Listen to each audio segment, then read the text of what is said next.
Welcome back sa ating channel. Naging mainit nga na usapin di umano sa mundo ng social media. Tila hindi na nga nakaya ni Angie Bautista ang pressure na ginawa sa Senate hearing ng mga kongrehista natin. Dito natin makikita na tila nag-resign na nga sa Bucor Bilibid ito si Angie Bautista. Ngunit ang buwalta ng mga kongrehista na kahit man nag-resign itong si Bautista na ito ay hindi di umano titigilan sa pag-iimbestiga kung ano nga ba talaga ang tunay na nangyayari at mapaparusahan ito sa dapat niyang parusa. Hindi dapat lang talagang mag-resign kung dapat maparusahan din.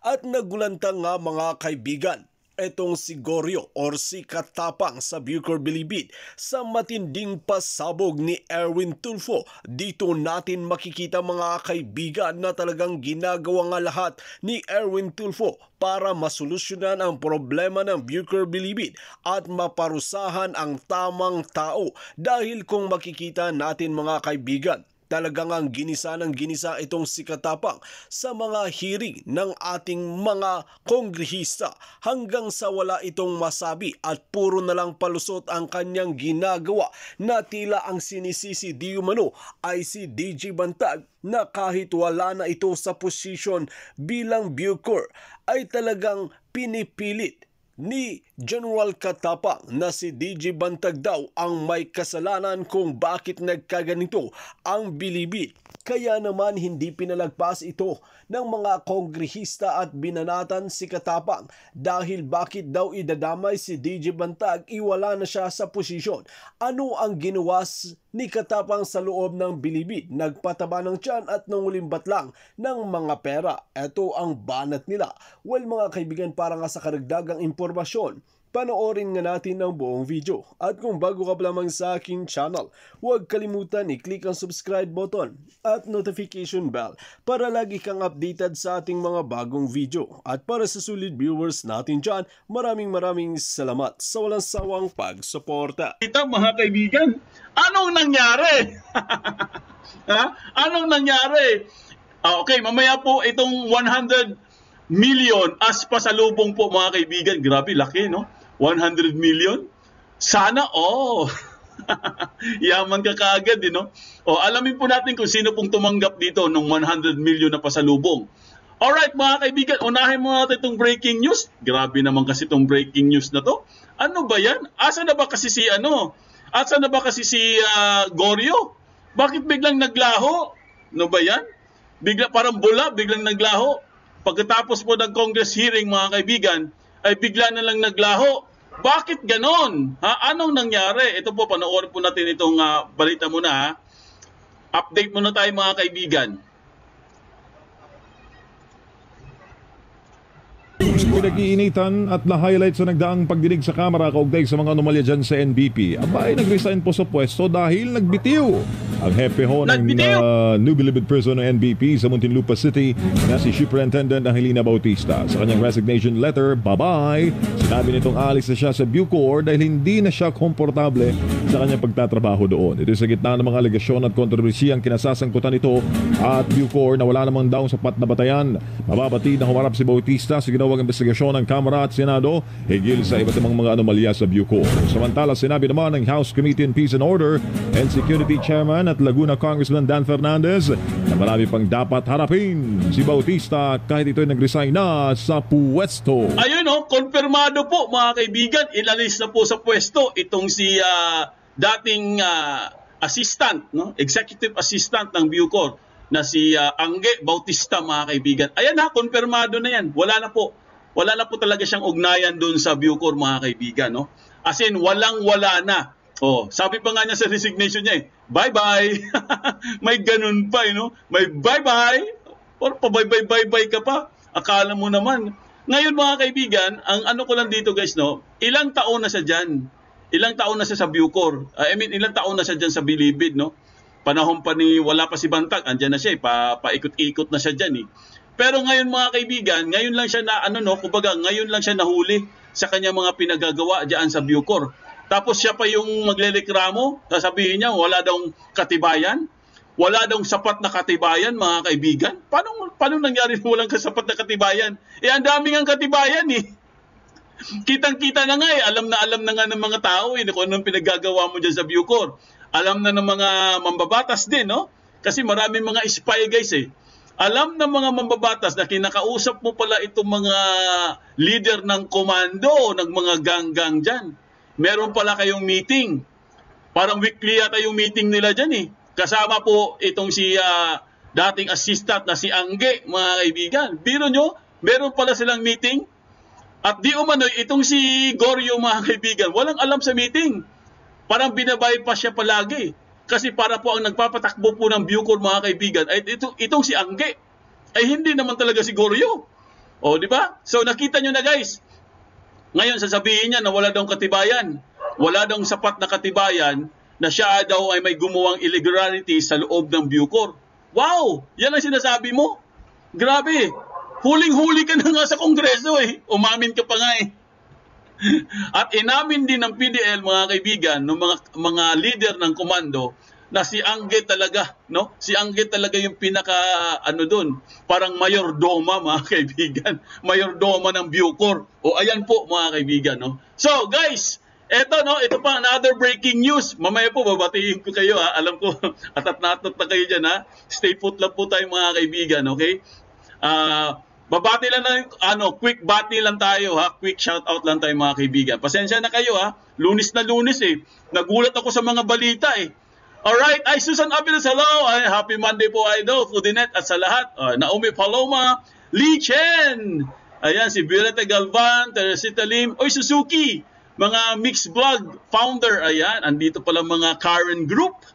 Teresita Lim, Joy Barboza, Dan Penano, Leonida Pakingan, Eagle Sleek, Victoria Galvez, sino pa? Leo Bonag, Nena Esteban, marami pa pala nag-antay. Josephine Andres, ayan, si DIY Lolo. Sino-sino kaya ang nakatanggap ng 100 million? DIY Lolo, alamin natin yan mamaya kung sino kaya nakatanggap ng 100 million.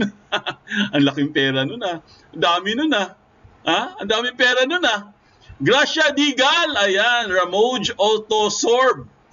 At si Pinky, andito din si Simone Olidan. Ayan Cornelio Jose. Baka pwedeng kasuhan ng plunder yan sa laki ng kurakot. Naku, plunder talaga sigurado yan. At mayroon na pong mga kaso yan, nakaabang na. Nilda Parangan, good PM everyone. Foodie.net, sana banana ang may sala. Karma is real. Ayan po, mga kaibigan. So tuloy-tuloy na po tayo, guys, no? Mamaya po lahat po ng mga tanong nyo at mga comment nyo, babasahin po natin yan, guys, sa bandang dulo na. Pasensya na kayo, mga kaibigan Baka yung mga bashers dyan ibabash na naman tayo kayo Manuela Angchi, ayan, Precious Flores, good PM Sir Foodie, Megalab Ma'am Susan Aviles, ayan. Megalab shoutout si Mona Oledan. Alright, mga kaibigan. Okay. Ito guys ito yung bagong source ngayon yung natanggap natin, mga kaibigan. Ito pong si Goryo, guys, no? Si General Goryo, tawagin na natin siyang General Goryo kasi kilalang-kilala na siya as Goryo Alright, mga kaibigan, no? Ang nangyari po dito, guys, hindi na po nagpakita itong si Goryo. Bakit kaya wala na siya sa Bucor? After po ng hearing ng Congress, mga kaibigan, bigla po siya naglaho, guys. Kasi nga, ang sabi doon sa Kongreso, mga kaibigan, bago sila nag-adjourn, bago tinapos yung hearing, kasi yun yung pinakahuling hearing, guys Pero ang alam ko, meron pang next hearing, hindi lang natin alam kung kailan. Ngayon, guys, nung natapos yung hearing, ang sinabi doon sa isang congressman, na si Congressman Abante, kumbaga, parang nangako nangako si Goryo dito, mga kaibigan, na aayusin niya ang Bucor Kasi nga, magkakaroon ng ocular inspection. Pero yung inspection, mga kaibigan, matagal pa mangyayari yun. Ngayon, guys, ayon sa ating source, wala na daw si Goryo sa Bucor. Asa na? Tangay na ba yung 100 million? So yun po maraming tanong ngayon, mga kaibigan. Asa na si Goryo? Bakit biglang nawala? Pinalayas ba? Or nag-alsa balutan na ba? Ano ba? Nag-resign na ba siya? Or ayaw na ba niya sa Bucor? Kasi po, ang humarap po sa media, mga kaibigan, ay hindi po si Goryo. ay syempre hindi na rin haharap si Angge kasi wala na eh. As in, tigok na eh. Wala na, tanggal na talaga sa pwesto eh. Yun talagang kumpirmado na wala na talaga si Angge, no? Si Bautista. As in, bye-bye na talaga. Hindi na siya makakabalik po mga kaibigan sa pinaggagawa niya. Mapatunayan man o hindi mapatunayan, meron na po siyang lamat mga kaibigan. Ngayon, ang pag-uusapan natin ngayon, si Goryo. Dahil no see po, anong tawag doon? Wala, hindi po makita si Goryo. Ito po pakinggan po natin itong si Congressman Erwin Tulfo mga kaibigan. Alamin natin guys kung bakit may sementeryo sa loob ng may sementeryo sa loob ng Bilibid. Ang tanong dito mga kaibigan, bago natin i-play ito, meron ba talagang sementeryo sa loob ng Bucor? Sinong nakakaalam diyan na may sementeryo sa loob ng Bucor o sa Bilibid? Sa bagay, malaki yun malaking lupain yan eh. Malamang meron siguro talaga yung siguro ang mga nililibing doon, yung mga hindi na siguro, wala na siguro mga dalaw, no? O kaya yung yung tawag dito, yung mga unknown, yung mga jando na mga nakakulong siguro doon. Yun siguro nililibing nila. Kakatakot, no? Pero mga kaibigan, ang tanong, kaya nga tanong ni Congressman Erwin Tulfo mga kaibigan, kung mayroon palang sementeryo dyan, bakit hindi nyo hinukay? Takot kayong hukay ng sementeryo? At ang tanong dito, kasi guys, pag bagong hukay, mahalata mo, di ba? Mahalata yan eh. Bagong hukay eh. Kunwari, sige sabihin natin, meron talagang sementeryo sa loob ng Bucor. Baka siguro doon nililibing. Kasi nga, sa Poso Negro, ang sinasabi ng mga expert, wala daw labi ng tao. Ang meron daw doon, buto ng mga hayop.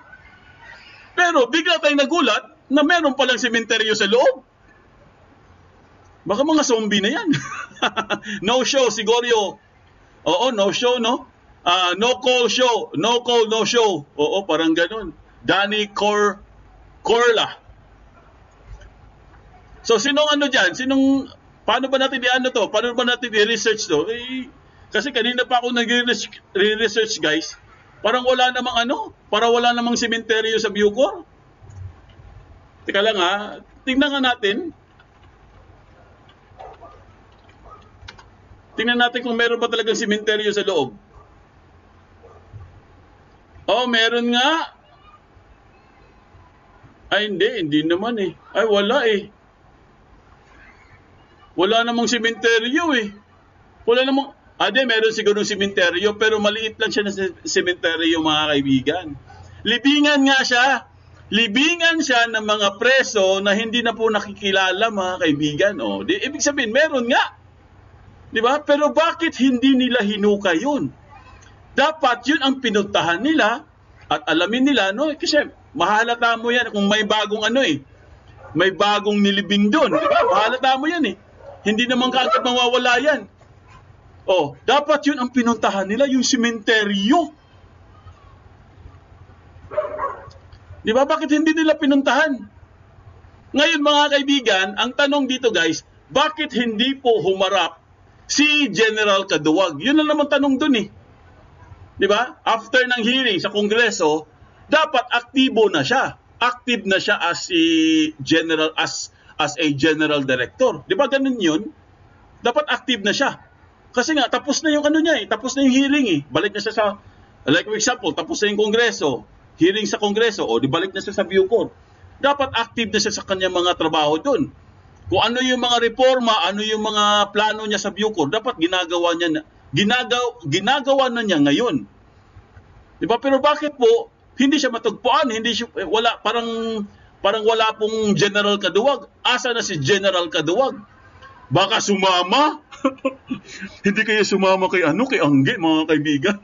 Hoy, Pudinat, grabe ka, marites ka. Baka pinaghatian na yung 100 million.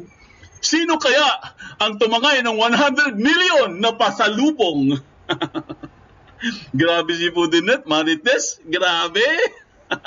Oy, tanong lang Hindi, kasi guys, kaya ko nasabi tong 100 million mga kaibigan. Kasi mamaya po, ang ipapakita ko sa inyo mga kaibigan, no? Ito yung compilation na video po ni General Bantag. Medyo nakakaiyak to, no? Ito kay General Bantag. Patungkol po ito sa suhol, mga kaibigan. Patungkol ito sa nangyayari sa Bucor, itong suhol na 100 million. Na ito palang 100 million, mga kaibigan, na suhol, dahil hindi niya tinanggap, guys, parang ginawang bounty. Ginawa palang bounty to, guys, para matanggal po si General Bantag sa Bucor. Kasi nga, ito makinig kayo. Hindi niya tinanggap yung 100 million ni General Bantag. Di ba? Kasi ayaw niya ng suhol, guys, eh. Ngayon, itong 100 million, mga kaibigan, ginamit po. Ginamit ng mga politiko or sino ba itong politiko na to, ginamit para tanggalin si Bantag. Kasi ayaw niya tanggapin, eh. Hindi niya tinanggap yung 100 million, eh. So, ginamit tuloy sa kanya para tuluyan na po siyang mawala sa Bucor, mga kaibigan. Ganon katindi, guys. Ganon sila kadesperado at takot na takot kay General Bantag. Kaya kailangan ma-eliminate siya, matanggal siya sa Bucor, guys. Kahit magkano, handa silang magbayad. Sabi ko nga sa inyo, 100 million, eh. O, di ba? So ito po, guys, no, pakinggan muna natin tong si Congressman Erwin Tulfo. Patungkol po ito sa may natodas na naman sa Bilibid, mga kaibigan. Ito, pasok!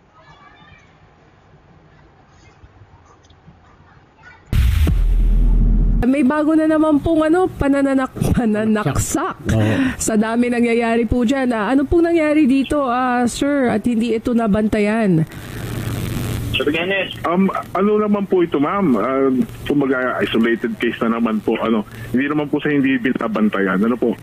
Actually, nagparang personal na alterkasyon yung dalawang PDL at umamin din naman kaagad po itong Sir Marlon, ang tanong ko po. Ayan po, si Sir Marlon po, mga kaibigan. Isa po siyang inspector, jail inspector ng Bilibid, mga kaibigan. Si Sir Marlon, nakalimutan ko lang apelyido, basta Sir Marlon. Isa po siyang jail inspector, mga kaibigan. Yun na pong maharap ngayon, jail inspector na lang. Wala na pong iba. Wala na pong higher position. Dahil ang higher position or yung pinakamataas sa Bucor, guys, ay nawawala. Ha? Hindi matagpuan. Then, nagbakasyon siguro. Nagbakasyon siguro si Kaduwag kasi nga, dahil sa Congress hearing, kailangan niya mag-refresh. Ha? General Kaduwag, kailangan mo mag-refresh? Kailangan mo magpahinga? Siyempre, kailangan natin, alam niyo mga kaibigan, hayaan na natin magpahinga si Kaduwag, kayo naman. Masyado naman kayong bitter. Hayaan niyo na siya magpahinga. Mas maganda, wag na siyang bumalik sa Bucor, eh. Ituloy na niya yung pahinga niya. Samahan na niya si Angge. Grabe, ang sama talaga ni Pudinet. Lunes na Lunes, pinapalaya si Kaduwag.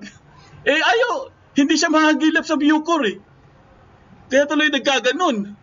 So, what you're saying, ito ay improvised weapon. So, kahit oras-oras kayo magkaroon ng Greyhound o yung inspection, ay hindi talaga maiwasan na makakagawa at makakagawa ang mga PDL natin ng sandata. Tama? Bakit po, so Negro, sir? Bakit hindi kaya maghukay dyan sa mga bagong hukay sa sementeryo ninyo? Ayun, sementeryo ninyo, mga kaibigan. May simenteryo pala talaga sa loob. O ito, alamin po natin na. Tuloy po natin, guys. Ituloy po natin yung video. Okay. Nakikisuyo lang po kami, no. Paki-likes lang po yung video at paki-subscribe po. Wala pong bayad yan. Promise po. Okay? Maraming salamat. May bago na naman pong pananaksak sa dami nangyayari po dyan. Ano pong nangyari dito, sir, at hindi ito nabantayan? Ano naman po ito, ma'am? Kumbaga, isolated case na naman po. Hindi naman po sa hindi binabantayan. Ano po? Actually, nagparang personal na alterkasyon yung dalawang PDL at umamin din naman kaagad po itong suspect na si PDL Mark Mengulio, na siya pong nakasaksak doon kay PDL Romelito Dural. Opo, yung si Dural po. Okay, pero bakit may mga weapon? Opo. Saan niya nakuha yung sa Ang ginamit? weapon po, improvised weapon po yun, ma'am. Ibig sabihin na Ano itsura? it's a knife, bladed weapon po siya na around 10 inches long from yung sa tip po hanggang doon sa hilt ng hawakan. And then na-recover naman po ito kasi dinispose po nila, na-recover po sa isang kanal. Alright. Sir Marlon, ang tanong ko po, so what you're saying, ito ay improvised weapon. So kahit oras-oras kayo magkaroon ng greyhound o yung inspection, ay hindi talaga maiwasan na makakagawa ang mga PDL natin ng sandata. Tama? Tama po yun, sir. Kasi nga po, kahit ano naman po ating pag-ihigpit, may mga bagay po very sabihin, itong ating mga PDL Alright. talagang any particular materials nako-convert, kaya nga po naghihigpit kami sa mga bagay na ganyan na makapasok. Okay, sir. Pangalawang tanong ko po, ito bang biktima at saka itong suspect magkapangkat or ibang pangkat? Kasi ang alam ko ho dyan, hinaghihiwalay ho ninyo dahil magpapatay ang pag pinagsama-sama ho ninyo. Pareho bang magkapangkat? Po. Sila po actually magkasama po doon po sa 7 dito na dormitoryo. Magkaisang grupo po yan, ng Barangay Mapayapa o dito. So, ano raw dahilan, sir? Ba't sinaksak ni Mengolyo? Kasi may lumalabas sa mga dyaryo dahil napuno na raw. Lagi siyang binubuli ng biktima. Totoo ba ito? Base doon sa mga report na nabasa ko kaninang umaga. Opo, actually, ang mayroon lang po kasi nakarating sa akin yung spot report kasi nga po, yun po ay kasalukuyan din iimbestigahan para ma-establish nga po kung ano ang naging dahilan doon sa kanilang alitan na nagresulta nga sa pananaksak. So, ang inamin lang naman po ng ating perpetrator is that meron silang parang personal na pinag-awayan at nagresulta nga po doon sa pananaksak doon sa biktima. Hindi naman mag-shota ito. Ay, hindi naman po. Ay, sir, uso ho yan. I mean, well, let us face it. I mean, baka lover's quarrel ho ito. Hindi kaya dapat imbestigahan nyo rin ang angulo na baka lover's quarrel kasi dati po, sinaunang panahon, ako yung reporter at bata-bata pa, may mga kwento hong gano'n na pinatay dahil nagkaroon ng selosan, love triangle, may bagong pasok, medyo mas gwaping kaysa dito sa recent niya, pinatay siya ngayon ng kwan dahil may bago. Ayun ang nangyari dyan. Tanungin nyo rin. Hindi naman po yun. Sa ngayon po, yun nga po, dahil kasalukuyan po itong iniimbestigahan. Okay. So, malalaman din po natin yung dahilan. Pero wala pa naman pong lumalabas na ganyang angulo po. Although, yan, amin po investigador, yan po talagang isa rin sa mga pagtutunan din ng pansin ng angle ating sisilipin dyan. Panghuli na lamang, sir, I don't know kung abot ng level ng pay grade mo itong tatanungin ko. Ay nakita na po ba si Kataroha o patuloy pa rin hinahanap po ninyo dyan sa loob ng New Bilibid? Sir, as of now po, actually patuloy pa rin pong hinahanap. Kaya nga po yung mga sinasabi na pinapahukay pa rin po ng ating pong direktor yan para po talagang ma-determine kung nasaan ba talaga at kung natutunan nga ba talaga sa sinasabi o base sa, kumbaga, nachichismis na baka daw doon sa Poso Negro. So yan po, patuloy pa rin po ang aming ginagawang paghahanap dyan. Bakit Poso Negro, sir? Bakit hindi kaya maghukay dyan sa mga bagong hukay sa sementeryo ninyo? May sementeryo po dyan Bakit po Poso Negro po ang center ng ating bakit hindi po tayo magtingin at gumala kaya dyan sa sementeryo at baka may bagong hukay dyan para malaman ho natin? Ano po? Ang amin po kasing cemetery dito, sir, yan po talagang napapaglibingan ng mga namamatay within the community at natin din pong mga dito. Pero ang isipin po kasi natin, ito po ay isang maximum security PDL. At hindi naman yung paglalabas po dyan, parang napaka-imposible naman po na hindi po sabihin. Imposible?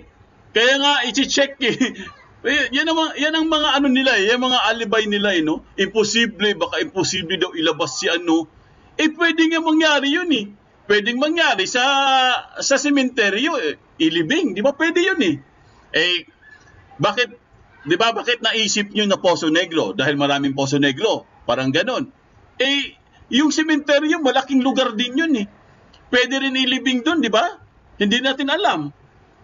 may mga posibilidad na pwede pong gawin yun. Hindi imposible yun.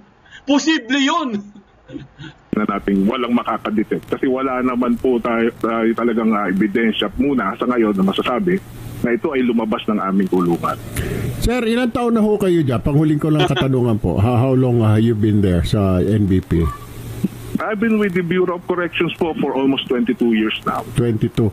Sa experience mo, sir, sa 22 years, pag ganitong nawawala ang tao, dalawa lang ho yan. Kung hindi po ba nakatakas, siya po ipatay na. Tama po ako?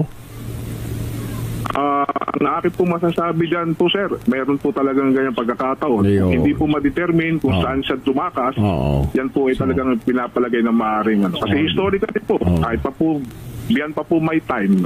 Baka po may gano'n na rin po talagang pangyayari. Gano'n talaga ang practice. Ano po? Opo. Hindi naman po, sir, natin sasabihin practice. Ay, hindi. Practice ho ng mga pangkat ho dyan. Hindi ho kayo ang puwapatay. Ibig ko sabihin, yung mga pangkat na itatago po sa inyo, suspetsa nga ho, informasyon ho namin sa Congress, ito po ipinatay ng pangkat at tinago ho. So, na hindi ho ninyo nalalaman, hindi ko natin sinasabi na kayo ang pumatay or nag-execute o sinalvage ito, pero maaring yung pangkat, kaya kailangan talagang hanapin, di ba? Opo, yun nga po ang ating pong ginagawa. Talagang pagtutunan po ng pansin niya ng administrasyon po. Alright. Sir Marlon Manggubat, sir, salamat ha. Ayun si Sir Marlon Manggubat, mga kaibigan. Isa po siyang inspector, no? Jail inspector ng Bucor, mga kaibigan. Yun po yung humarap. Wala na po si Atapang, mga kaibigan. Wala na po si Goryo. So, ano kaya nangyari talaga kay Goryo? Tuluyan na kaya talagang nawala or nasibak or tinanggal, nag-resign or baka nag-wellness leave? May nagsabi wellness leave daw eh. So hindi natin alam, no? Dahil wala na po si Angge sa Bucor, guys. Baka wala na rin si Goryo sa Bucor. Baka pareho silang tinanggal, no? Sabay. Or baka nauna siguro si Angge, tapos para hindi masyadong halata, hindi na lang sinabi na tanggal din si Goryo, mga kaibigan. Dahil po, ang ginawa po niya sa Bilibid, guys, no, as Director General, guys, no, ang ginawa niya sa Bilibid, mga kaibigan, ay grounds for tanggal, no? Grounds for tanggal, mga kaibigan. Matatanggal ka talaga, guys, kung ganun ang ginawa mo sa Bucor. Parang hindi mo alam ang nangyayari, kung ano ba talagang kung asan na ba talaga yan si Katarohan na yan. At wala kang alam sa mga pangyayari. So kailangan siguro talaga, guys, na tanggalin siya sa Bucor. Kaya siguro hindi na lang siguro sinabi sa media, or siguro baka nag-iisip pa siguro sila ngayon kung anong gagawin nila kay Goryo. Kasi po, mga kaibigan, kung talagang andyan siya sa Bucor, guys, siya po yung i-interviewin. Wala na pong iba. Bakit ang in-interview ay isang inspector lang, na isang jail inspector po, no? Bucor inspector, parang ganun. Kasi nga, dati kasi, guys, nung nangyari yan kay Kataroha, ang unang-unang humarap po sa mainstream media, mga kaibigan, hindi po si Goryo. Ang unang-unang humarap ay si Angge. Tuloy-tuloy na yan. Lahat ng mga interview, si Angge po ang muharap, guys. Pati yung mga press con, si Angge din. Ang tagal pong lumabas ni Goryo, guys. Sobrang tagal. Di ba? Siguro mga 2 weeks siguro bago siya lumabas. Ayaw niyang humarap eh. Ibig sabihin, hindi talaga siya pwedeng pang-leader, no? Hindi siya pwedeng humawak ng ganyan kalawak na mga tauhan. Kasi po, sa tingin ko, guys, irresponsible po talaga siya, guys. Dahil matagal na palang nawawala yung PDL na yan na si Kataroha. Itinago lang nila. Pero sabi nga nila, wala pong usok na nahahawakan. Kaya sumabog po, mga kaibigan. Nung sumabog yung balita na yon na nawawala na si Kataroha, yun na, lumabas na po si Goryo, mga kaibigan. Pero marami na pong nangyari. Damage has been done. Inagaw ni Atapang ang posisyon ni DJ Bantag pero di pala kaya. Yes! Yun ang mali niya eh. Yun ang mali ni Atapang at tao eh. Diba? Yun ang malaking pagkakamali niya. Dahil nang agaw siya ng posisyon na hindi naman pala niya kayang gampanan. Di ba? Hindi niya kayang gampanan.